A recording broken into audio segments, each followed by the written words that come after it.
Hey everyone, we are super excited to be spreading awareness and destigmatizing mental health in the Black and Brown communities. This podcast is a safe place for us to discuss our adversities and even our shortcomings. We all have a story. Just remember, no matter what we go through, our story goes on.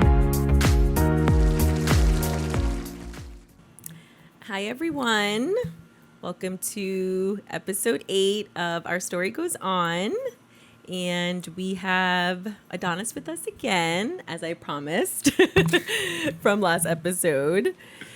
And today we're going to be talking about validation and empathy in relationships. Yes. So that will be today's topic. But before we get into anything, how are you feeling today, Adonis? I am feeling good. Very good, actually. It's like drum roll. Right. It got very dramatic, Right. You know? That's good. I'm glad you're feeling well. How are you feeling? I'm feeling good too. It's always a good vibe when I see you. Always. Like I always really appreciate our talks, and even though I said this last time, I feel like whenever we get together, it's like I don't know, we just have such good conversations. Like it's just like the best way to put it is really it's like it's not I always like learn something from you when I see you. Yeah, I appreciate that. Of course. I'm not a small talk individual. Right, exactly. So yeah, and I really appreciate you being here, honestly. I think that it's funny because season 1, I feel like we've just grown so much as a podcast from season 1 too, because obviously we were at a different studio as well, and there was no video too. So, but I like that you've been like a consistent co-host / guest, Yeah. you know, and so I appreciate that a lot. I'm grateful. I'm grateful for opportunities and just to share this platform. Yeah, absolutely. Good. I'm glad. All right. So validation and empathy. Now, when we talked about this episode topic, it was actually Joe's idea because she had written a few episode ideas. She's in the background. She's behind the scenes. So she came up with a few episode ideas. And then that one that kind of caught your eye. So can you tell me a little bit about why it caught your eye? Ooh, so empathy and validation, I feel that it's a lost art in relationships. Because it's more of like, right, we think of validation as, oh, like, I don't want to compliment you to make you feel good, but it's like, it's way bigger than that. It's more of like acknowledging that your partner says something and kind of being able to reflect that back. It's like, oh, so this bugs you, I'm going to change that, you know, or I'm gonna work on making that not a burden or issue anymore, right? And sometimes we just like we listen, but we don't actually validate that. Hey, I heard you, and I'm gonna actually implement that. Yes. You know? Okay. And I like the way that you put that. You said, "Oh, I don't want to compliment you," because like, does that come you think from a place of being spiteful or petty? Maybe Yeah, in a way, yeah, because it's more like think about it, right? It's like people when you think of like words of affirmation. I was listening to a podcast on my way here. And it was saying that it was like people think it's just compliments, but because I think a lot of people don't like to compliment people because they don't want to boost their ego, right? But it's like no, if a person's saying that their love language is words of affirmation, right, and it kind of goes hand in hand with validation and empathy, right? It's like no, they're asking for you to like be there for them, but really stating it with your words. Yes. And it's showing that you care about them. Saying like something like, hey, I know you have that meeting today, good luck on it, or I can't wait to talk about it, I know it's going to be great. Like that's words of affirmation. Absolutely. You know? No, I totally agree because my love language is words of affirmation. So I totally agree with you. And it's funny because I remember, because I have a younger sister and a twin sister, and my twin sister was like, oh, of course yours is words of affirmation. Like, that's obvious. Like, she kind of knows why. And my younger sister is the same way. Hers is also words of affirmation. But you're right. Like, I think it's because I've dealt with a lot of insecurities a lot through my 20s. And my sisters know that. And so they're looking at it as like, I need that kind of validation from my partner to feel better about myself. And I've come a long way. Like, when it comes to my progress, it's like it's been such a like I don't care as much as I used to about my body image, or I care about it, but I don't care about it as a way of like I need to look a certain way to be valuable. Yeah. Because I don't think that way about myself at all. Like, I love this, like, I'm growing to love the skin that I'm in, and realizing that I bring so much more to the table than just my body.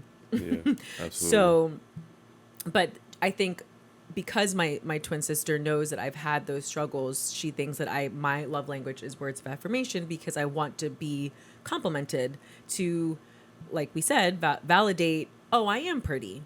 But you're right, it goes way beyond just telling me that I'm beautiful or that what I'm wearing is sexy or something. It's like, you're totally right. It's more like sending a message or a note, right? Like, about maybe how much I mean to you, or right, remembering certain things and giving me that support.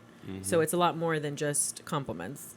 Yeah, I mean, even touching on to what we talked about last episode about providing a safe space for your partner, right? Yes. That the foundation of that is empathy and validation. Because it's like, I want you to come to me and be free to talk about whatever you need to talk about, because you know that I'm going to give you the support, aka the empathy, but also I'm going to be able to validate your feelings, saying that, well, I don't know why you feel that way. Because imagine hearing that.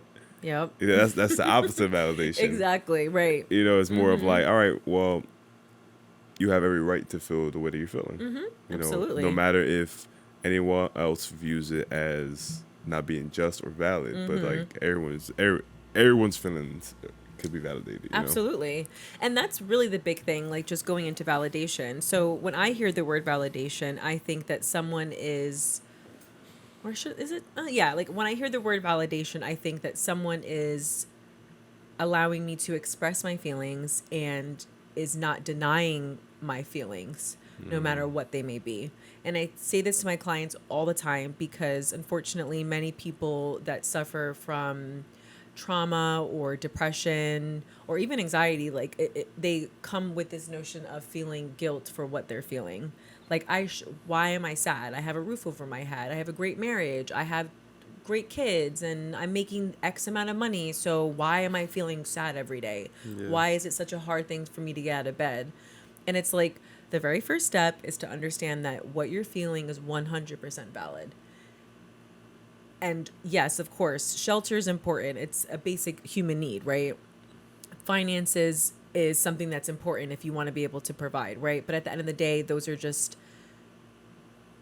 don't equal happiness. Those don't equal not feeling depressed. It's just, sure, it may add to maybe not feeling as stressed if you feel like, all right, I'm financially stable, right? I don't have to worry about debt. Maybe I'm able to pay. I don't have to live paycheck to paycheck.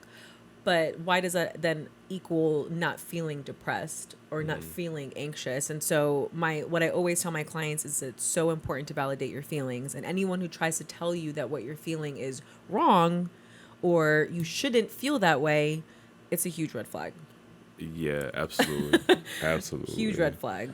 Like, I think that because there is so many horrible things going on in the world, it's like people love to say, well, at least you're not X, Y, and Z. It doesn't matter what the hell's going on in Africa, China, India. Like, Right. I understand, I empathize with those things, but it's more of like, I'm not going to devalidate myself because of those things happening. Exactly. Like, I can be sad because my kitten died, or, you know, something like Right. that. Like, it's like, oh, well, why are you worried about that if 9/11 happened? I'm like, why are we...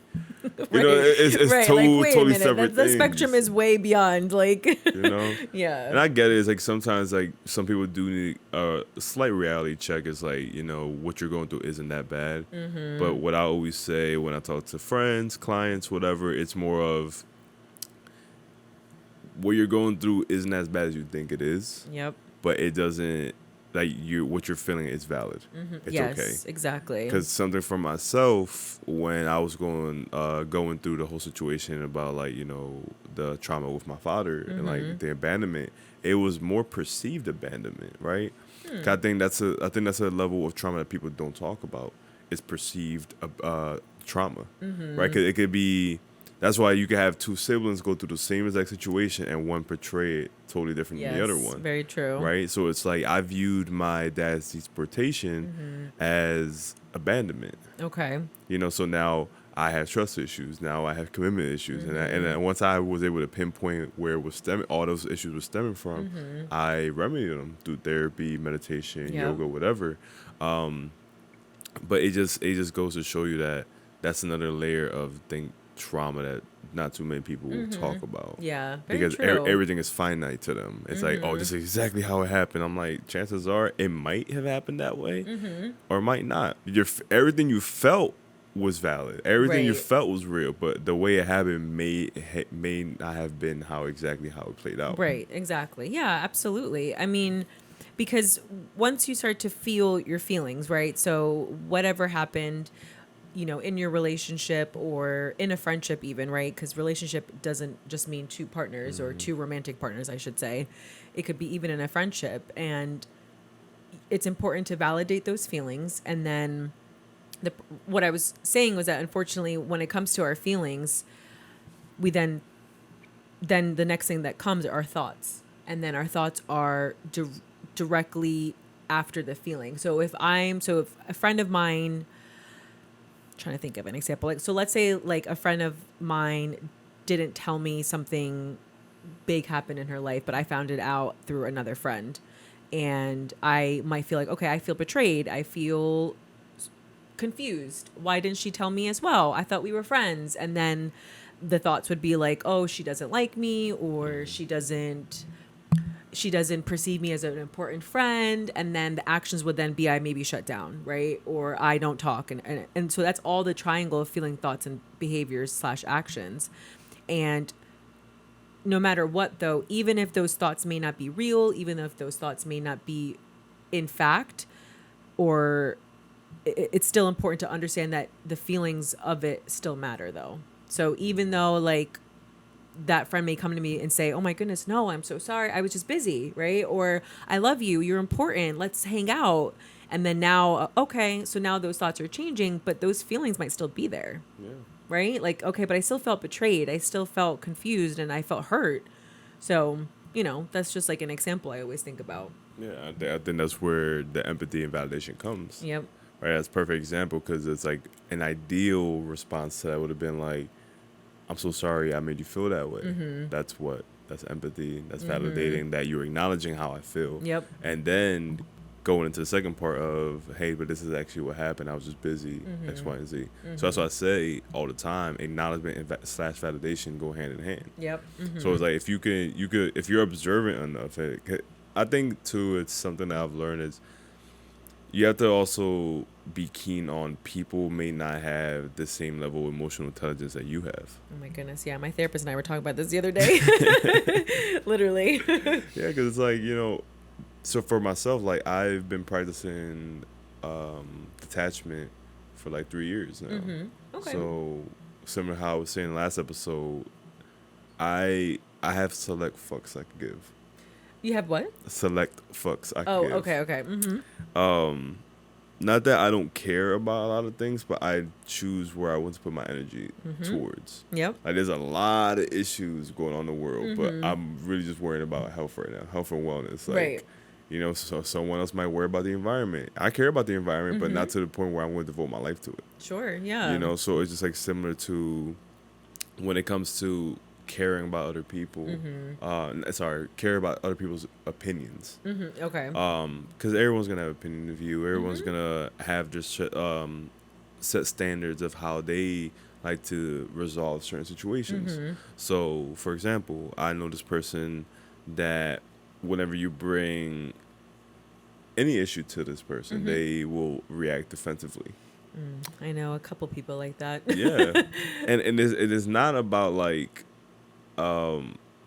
the way I'm saying it. It's just this person doesn't have the emotional capacity to be able to see, all right, what is this person saying? Are they attacking me, or am I just perceiving it as them attacking me? Exactly. Yep. And that goes huge, and it's again, empathy and validation is just such an important thing. I guess we'll kind of jump into a relationship and why it's important in a relationship, because it's providing that safe space for your partner, I mentioned before. Because I just imagine being able to come home after a long, stressful day tell your partner, hey, this is what happened, and they just actively listen, being able to reflect back what you're saying. Yep. Like, oh, you said this part was the hardest part of the day. Why? Right? Yeah. It's like little stuff like that, and it's like, and it also just validating that your feelings are valid.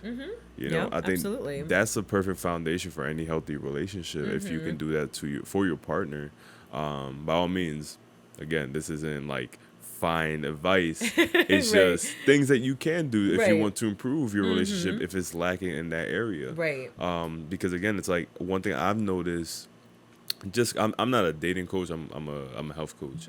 But one thing I've noticed just when even in the men's space or just even having conversations with just people in general, it's the lack of safe space Yes. for whether you are a male, female, whatever. Like Yeah. just a lack of being able to express to your partner, hey, this is what I'm feeling, and but also just feeling safe enough to say it without the fear of judgment or without the fear of them taking it personal. Yep, absolutely. You know? Yeah. And I like how you had mentioned about the safe space, because I think that goes, like, I think that's not just about, oh, I feel drained after work today and I had a really bad day. I think it also talks when you need that safe space when you might be feeling upset about maybe something that's going on in the relationship too, right? Or maybe you're upset about something that they said or did. You have to be able to feel safe enough to be able to go up to them and approach them in a way that's healthy, that's not, you're not yelling at them, you're not cursing at them, and be able to be like, so I feel blah, blah, blah, blah, and know that, hey, I'm able to go to my partner and say that without them, like you said, becoming so defensive. Yeah. Right. And understanding that, like, you know what, my feelings are going to be validated. Maybe we won't solve this problem today. Right. But at least I know, okay, I hear you. Let's, I understand. Maybe there's an apology there. I'm sorry I made you feel that way. But, and then whatever the situation may be, because maybe it's bigger, maybe it's smaller, or whatever the situation may be. But I think it's just that safe space is so important that no matter, you're going to have that validation, no matter the situation, whether you are wanting to go to your partner for a bad day, or no, I also want to go to them because this happened maybe a couple of days ago and it's still bothering me. And I want to Yeah. be able to talk about it without fighting, without it being so confrontational. Yeah, and I think just even piggyback on that, it's the delivery is so important. Yes, for sure. Because it's like you could have the frustrations of the situation at work still be very present post work, and now you're projecting that to your partner. Oh, So yes. then now, instead of like coming from a place of sincerity and like, hey babe, like I had a tough day at work. If you have space, and always ask permission to your partner, because you don't know how the hell their day went, and if they even have space to hear what you got to vent about. And I think it's very important is to really practice empathy on both aspects. It's like, Yeah. I understand that you may need empathetic support right now, but you also need to be cognizant of, does my partner have space to provide that empathy that I'm looking for right now? Just answer the question like, hey, like, I was gonna do say, you have space? well, I was gonna say, like, elaborate on that a little bit. So, scenario. So imagine you come home from a very stressful just day, not even work related, just day, like you just went through like a whole bunch of emotions, and your partner went through the same exact thing without your knowledge. You come home and you just start going, Okay. and they're probably in the midst of dealing or processing whatever they just went through, and then now they're looking at you pissed off because they're dealing with their stuff, and now they have to deal with your stuff. Oh, okay. Instead of kind of giving them the option, like, hey, do you have space? 'Cause I had a really tough day, and I would really just like to talk with you. Okay, yeah. And it's like, and you gotta respect what they say, yes or no. And that's something that I've learned in my current partnership that I'm cultivating. It's permission is everything.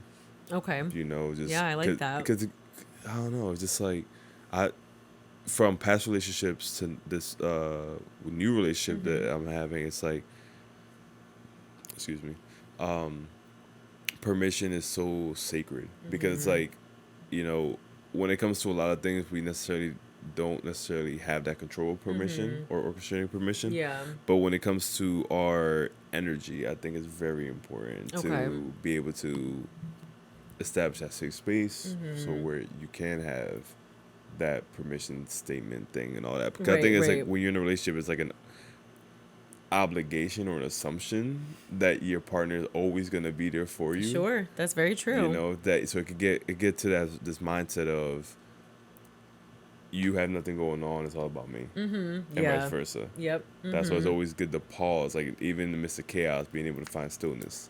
So can I pause and ask my partner for permission to vent?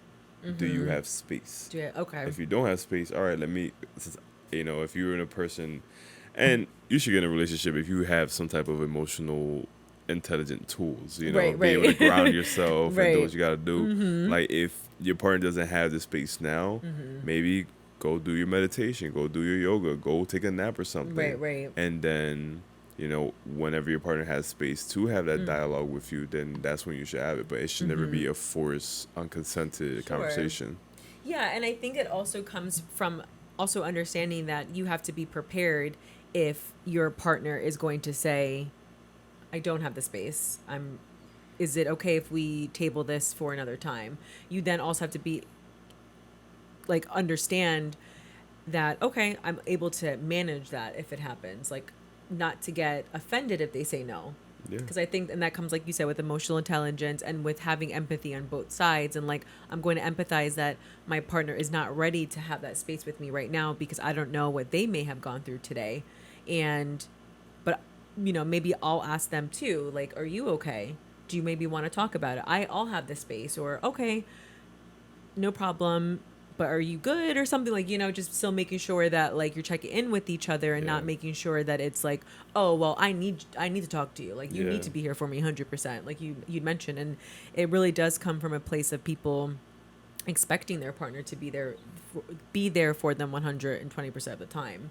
And yes, you should always be there for your partner, but making sure that like you're still taking care of yourself through that too. Like don't overdo it where you feel like you're just taking care of your partner and not yourself. Like that's not fair. Yeah. I think it's huge, and I'm gonna recommend you guys read this book if you haven't. It's called The 4 Agreements. It will change your life. I think so powerful. Someone who wrote that book, do you know? Don Jose Ruiz, I think that's his name. Okay. I might be butchering his name, but it's somewhere. It sounds so familiar to me. What is it about? So it's Toltec wisdom. Okay. So the 4 agreements is based on the Toltec wisdoms to pretty much abide for life wisdom. Okay. So the first agreement being impeccable with your words and only saying what you mean. Okay. I always mix these two up. I did the second one is to don't take anything personal. Okay, maybe you told me about it, and that's why it sounds familiar. Might have, yeah. Don't take anything personal because you never know what a person is going through. So again, in this situation, if your partner says no, I don't have space, don't take it personal because they have their own shit going on. Right. So and then the third one is don't make any assumptions. Okay. Don't make any assumptions. Whenever those thoughts, I say that all the time. Yeah. But yeah. Whenever those thoughts come, like, it's okay to say, oh, well, like going back to your reference earlier about your friend and saying, oh, she doesn't like me. That's an assumption. Right. Exactly. Yep. Until it's confirmed or validated, then it's just right now it's an assumption, exactly, and you shouldn't even feed that. And then the last one is to always do your best, and no matter what you're doing, like don't half-ass anything. Just always do your best, and if your best today might be 25%, then make it the best 25%. Sure. Yeah, absolutely. It's an amazing book. I actually gotta run it back this year. I read it at least once a year. Okay. Oh, that's amazing. Yeah. It's a short read. I think it's like less than 100 pages or something like that. Oh, that's I can do that. Yeah. I don't really read a lot of self-help books. I love to read, but I read more fictional stuff. Yeah. I don't know why. I feel like self-help, I have to be like in the right mindset to read a self-help book. Yeah. Like I feel like I might get super distracted. I was and close it and then I definitely went to like a 2-3 year span where it was all self-help books. Yeah. Now I'm looking at my current library. I'm like, I gotta get rid of a lot of shit. I'm not even in that headspace anymore. Right. Yeah. No, Jo, she loves self-help books, and she said she wanted to actually start like a book club, and I'm like, oh, I love that idea. And then she was like, but just for self-help, and I'm like, Yeah, I don't know. I don't know if I could just do self-help. We could do a mixture, fictional Yeah. self-help, but you know, I mean, people are always talking about self-help and how books and how great they are and stuff. And so I was like, man, maybe I'll read one Yeah. of these days. I think you should. I think you should. Yeah. I think the subtle art or not giving a fuck will probably be a Yeah, really I'll good definitely one. look into those. Yeah. But yeah, so just kind of going back to the like, you know, obviously the validation, the empathy, and having that safe space for your partner and stuff. In terms of validation, when you think about it, do you think of anything else specific when it comes to validation? It could be an action. Okay. So again, if I had a long day, I'm tired. It kind of goes back to the last episode talking about rediscovering masculinity. It's like because I'm the man, right? Yeah. So I come home, I work 18-hour day, and it's trash day. Due to societal standards, I still need to take out the trash. Right. But if my partner sees that I'm tired and says, yo, babe, look, just go upstairs, get ready for bed, I'll take the trash out. Like, that's a form of validation because you see my state of being. Okay, yeah. You're validating my tiredness. Acting like and it goes back to what I was talking about, the masculine and feminine energy. That's when you should act in your feminine energy. We just submit to what your partner is saying. Yes, And absolutely. go upstairs, go take care of yourself. Right? And it's like, that's such a hard thing for people to grasp. Yeah. Like I've seen a lot of, not seen physically and like in my personal reality, but like just read a lot about men just passing away from like heart disease and stress and stuff like that, because being a man is stressful. Yeah. Well, being a human in general is stressful. Right. But society puts so much pressure for men to just not be human, to be robots, that we have to show up Absolutely. a certain way, right? Yeah. So, yeah, I mean, just like, it doesn't always have to be words. It could also be an action. Sure. Very true. And that kind of goes back to like the love languages, like the acts of service. That's kind of like goes into it. It's like you're noticing that this will be helpful for your partner, and that's Yeah. also validating what they need, right? Yeah. And empathizing, hey, I see that maybe I haven't done my part in taking care of the house. Is like, I'm empathizing with you, like you must be very tired and everything, so let me maybe do the laundry, or let me maybe do this one thing I've been saying, like fix this one part, whatever that I've been saying I'll be doing, or anything like that. I mean, I think that all goes down to making sure that you are noticing what's going on with your partner too. Yeah. And as long as the partner lets you see that part, though, right? Because like going back to masculinity and everything, that just putting up this shell and this wall that like everything is great all the time. Yeah. You know, and so how like, it's a two-way street. It really Yeah. is. So Yeah. fellas, take the mask off, Right. take the shell off, like, especially if it's your partner, like, allow them to see that side of you that needs love and affection. Yeah, absolutely. But we all need love and affection. I don't care how thugged out you are. Right. Like, everyone needs a hug. You know what I'm saying? Right. Yeah, no, for sure. So tell me about an experience that really that kind of woke you up to the concept of empathy, that it's important in the dynamics of your relationships. Let me think, because I mean, just in my work, in my field, I have to empathize with my clients. And I think there's a huge difference between sympathy and empathy, right? Because I've said this before in a previous episode, that I may not go through half of what my clients have gone through in their life, especially because I currently working with active duty military members. So all of them have deployed at one point. Not all of them have been at war, but they've all deployed, and even just having that experience of being away from home for 6 to 9 months, which is I think like the standard is probably like 6 months, but just things like that. Like I'm not in the military, right? I've never been through that. I've never had to be in war and any of that. And so, and of course, that's not the only thing they come to me for. I don't want to also stereotype military members. Yeah. They go through way more than just deployment issues. But so I just think in my field of work, I have to learn how to empathize, even if I am not going through certain things that they're going through. So I feel that with me, it's more about understanding that I don't want to like be cliche and say I'm going to treat people the way that I want to be treated, but kind of. Yeah. I try my hardest to teach the people around me, even my husband, because we're very different.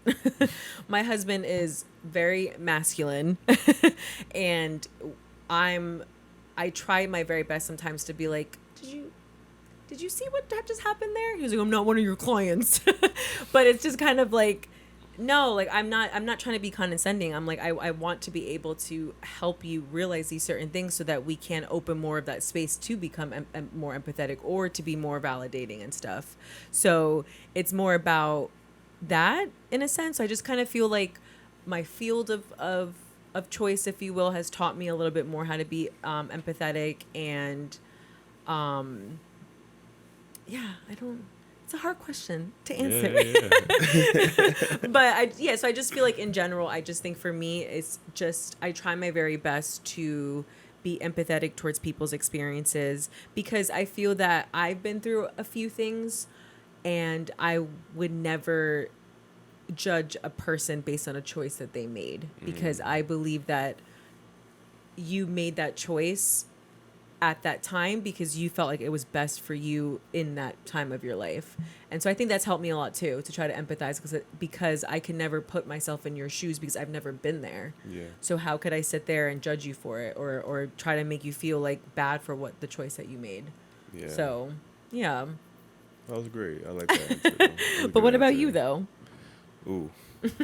See, going right back to you. Yeah. I think it was more of it was probably my first breakup because that was like a shell shock moment for me because it was like kind of slapped me back into reality. Because, Really? like I realized how much I wasn't showing up. Oh, okay. In terms of just like as a partner, or I guess it was a high school relationship, so I guess a partner, whatever, boyfriend. Right.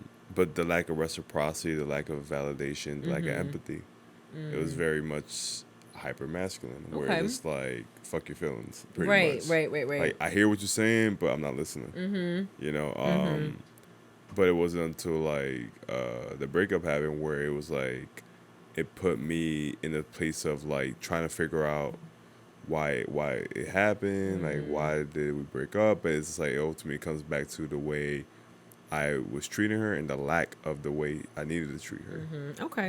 So that was like my shell shock moment, but it's Yeah. like it didn't really fully set in for me until probably after my second relationship ended, which was like back in like 2018, 2019, where I was like, all right, the way you treat people matters. The way Yes. you show up matters. Yep. Yeah, and I was just like, from 2019 to now, it's just like I've been able to kind of just fine tune that. Okay. Just like, you know, to be there for people, whether it be in very minor way or very, you know, abrupt way. Like, it's just important to be able to validate someone for what they're going through, what they went through, and how you just provide a space for them to express. Okay. You know? Yeah. No, I like that because I like how you put it in a way of what you've experienced and how you may have fell short on that. Yeah. So that's what kind of taught you. Yeah, that's a really good point. I think a lot of it comes with also awareness. Like a lot of us are not fully aware of how we treat people because we're so stuck in our own brain. That's another episode topic Right. that I would love to be a part of. Right. But I think that's kind of where I've even realized, like, I'll catch myself sometimes. I'm like, in this moment right now, is it really worth being spiteful? Or like going back to like what you were saying about, I know this sounds like super minor. So my husband and I work like different shifts. So like he gets home from work pretty late, like a little past 11, and I'm home by like the latest I'll be home is like 8:00. So, you know, I see him in the morning and like for, you know, not for very long, especially if I'm like getting up or I'm going to the gym or something. And then I'm then like saying bye to him and then he's still sleeping. And then I see him at night. Right. So speaking of trash day, so the trash goes out obviously every week. And so there are some times where I just don't feel like doing it. But I know that I'm like, you know, I'm passing the garbage as I'm getting home. Like I should just be able to do it, right? But sometimes when I'm like, you know, I try to, I know, like I said, I know it sounds minor, but I think to myself sometimes, I'm like, why is it that sometimes we try to put ourselves in these boxes? Like, why should, like, okay, well, I feel like he should take out the trash because he's the man, right? So like, but in reality, it's like, I'm parking my car in our driveway and I see the garbage right there. Yeah. I gotta go take it out. Yeah. Right? But so just things like that where I'm starting to realize like just like little moments in my life that matter to me so much. And I just turned 30, so I don't want to be like in my 20s. Like, but in reality, like, yeah, in my 20s that I'm just like, I don't want to put things in a box anymore. It's just so much more to that. You know, and that's like when you mentioned about the validation, empathy, where it's like it all just ties together. Yeah, absolutely. Yeah. It's funny that you said that thing about not putting things in boxes. Like, it can even like dieting too is huge. Yeah. Like I don't call myself vegan anymore. I'd say I just prefer a plant-based diet. Oh, okay. Or yeah. Plant-based foods, whatever. Yeah. So. Yeah, that's like labels in a sense. Yeah, definitely. But all right. So yeah, anything else come to mind right now? About validation and empathy? Don't be an asshole. Validate people's emotions. Yes, right. That's gonna be our affirmation. Yeah, absolutely. No, but for real though, like it's just so important to validate people's feelings because, like I said in the beginning of the episode, no matter what a person feels is what they feel, and no one can deny that. And it's important to then empathize with them with what they're experiencing. Yeah, absolutely. So, yeah. All right. So we'll close out for today. And thank you again so much for coming, Adonis. I appreciate it so much. And as always, we hope you guys have a great week and stay safe. Peace and blessings. Love. Bye.